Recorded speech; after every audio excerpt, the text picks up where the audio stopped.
Miss Anne came up to me and just asked if he could take a photo. I didn't really think anything of it because everyone was taking photos of everyone. Edward Enningfield, the editor-in-chief of British Vogue, posted it, and from there it kind of just took off. You had David Beckham posting it, Lewis Hamilton, and this girl from my school had messaged me saying, "I'm sure you've seen it, but Martin Luther King III just tweeted your photo." And I think that was when it kind of hit me that this really gave me the opportunity to do something really important. Tens of thousands, if not hundreds of thousands of people spread all the way from the embassy down to the bridge. It was just the most powerful thing ever. From the chants, everyone saying it together, or everyone taking a knee, or just the moments of silence, every single moment that day was just unbelievably powerful. Hi, I'm Darcy Bourne. I'm a professional hockey player for GB England and Surbiton Hockey Club.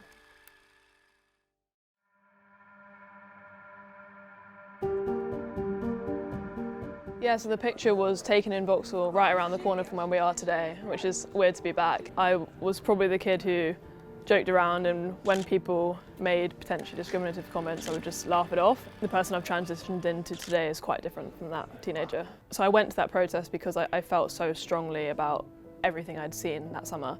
Then unexpectedly got thrown into the media. I knew that I was getting asked to be in these interviews and things, and I wanted to be prepared and use the power of the photo to make a positive change, and I knew I couldn't do that if I didn't know what I was talking about. I wanted to read up on more. I asked my dad about experiences he had that we'd never spoken about before.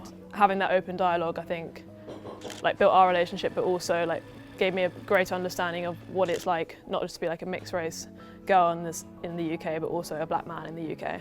It was out of both our comfort zone. It's slightly uncomfortable, but I think with any of these things, in order to make progress, you have to be able to be uncomfortable. I thought as an individual I couldn't do anything to help that. So that was why when the protest came to the UK, I just knew I wanted to get involved.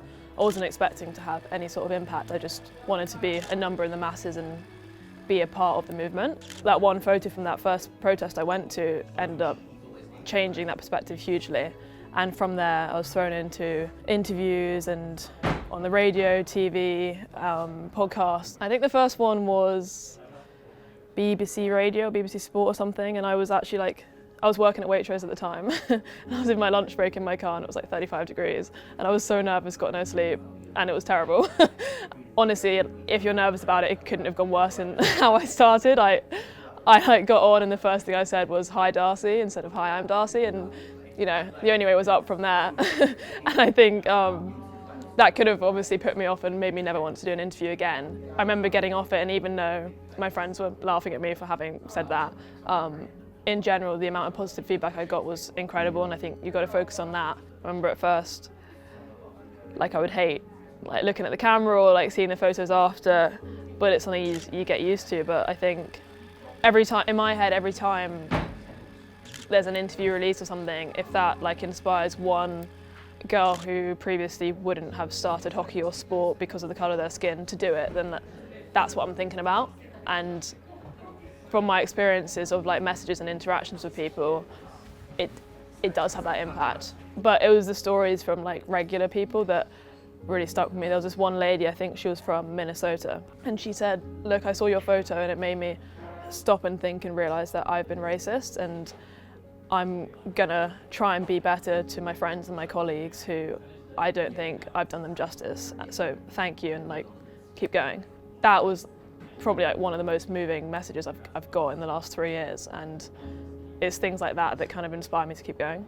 When it's comments from people that are closer to you, I think it's just really important to try and, as difficult as it can be, just to have the conversations and see where each other are coming from. In my first term in America, I asked my coach if we could wear Black Lives Matter shirts in the warm-ups. Quite a few teams were doing it. And she said, yes, of course, just send an anonymous survey to the team to make sure everyone's okay with it. And so I sent it out and immediately got 19 responses saying yes. There are 20 girls on our team. And by the end of the day, I had 22 responses, 3 of which were no's. So someone had anonymously triple voted no. As a team, we called together to have a meeting to talk about our thoughts and feelings. And one girl immediately burst into tears and admitted she was the one who had voted no. She thought she would be betraying her family by wearing that shirt because she came from a traditionally Republican family, her parents were cops, she thought she'd be letting them down. Obviously I was angry and just upset and confused, and I was like, look, I kind of get where you're coming from. But I'm not asking you to wear a shirt that says defund the police. I'm not asking you to wear a shirt that says we hate Trump. I'm asking you to wear a shirt with the 3 words Black Lives Matter. And if you are not okay with me wearing that or my teammates wearing that, then you're saying you don't value my life. And that was all it took for her to empathise with me and understand where I was coming from. In the lineup in the national anthem, I kneeled every game that year, and she would stand next to me and hold my hand with that shirt on. And by the end of the year, she was probably the most outspoken in the team. That's probably a moment I'm proud of and will remember.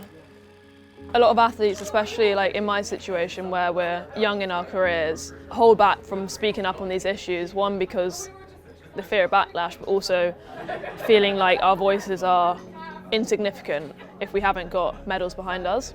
And what I've learned from being in the spotlight around BLM before I start my international career is that that's not true.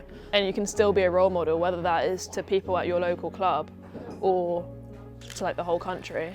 Like, don't underestimate your platform and your role and like your voice. At times I would really want to focus 100% on hockey, but I know as a person I need to be doing other things as well. So if it's my activism, which I love doing, that can balance it out sometimes, but I know that hockey has to be my priority.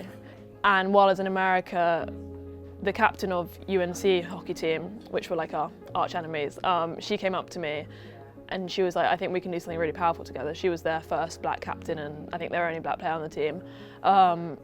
And we created Beyond Our Game, which was a network aimed to unite and empower student athletes of colour. And I worked on that for a couple of years and still in contact with her now. You really can do more. You don't have to have a business degree, you don't have to be at the end of your career to have an impact on the community around you. It can be quite scary at times to speak up on things when you're by yourself, but if you're supported by your teammates, even if it's just 1 or 2, that can have a huge difference. I read this thing for uni the other day about how, like, who are the impactful social groups around the world, and like in the past it was like scientists and doctors, and then it was politicians, and now like the most impactful group of people are football players in the whole world. And like, people say they should just focus on football, but I think if you've got something to say and you're trying to make positive change, like, do it, say it. Like, we have this platform now, it would be a shame not to use it. It like completely changed my life. I think I was a different person before that photo. Like, just the number of interactions and people I've met that's been truly inspiring because of that photo is just unbelievable. Yeah, I don't know, it's kind of crazy to think about it and go back there with you guys today.